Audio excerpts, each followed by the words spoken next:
আমি যখন ছোট ছিলাম খেলতে যেতাম মেঘের দলে। একদিন এক মেঘবালিকা প্রশ্ন করল কৌতূহলে, এই ছেলেটা, নাম কি রে তোর? আমি বললাম, ফুসমন্তর। মেঘবালিকা রেগেই আগুন, মিথ্যে কথা, নাম কি অমন হয় কখনো? আমি বললাম, নিশ্চয়ই হয়, আগে আমার গল্প শোনো। সে বলল, শুনবো না, যা।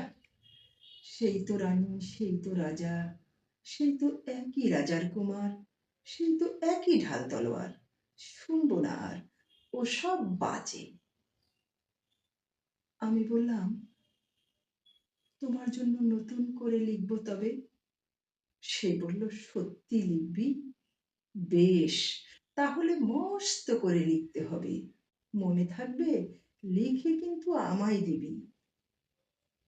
আমি বললাম, তোমার জন্য লিখতে পারি এক পৃথিবী।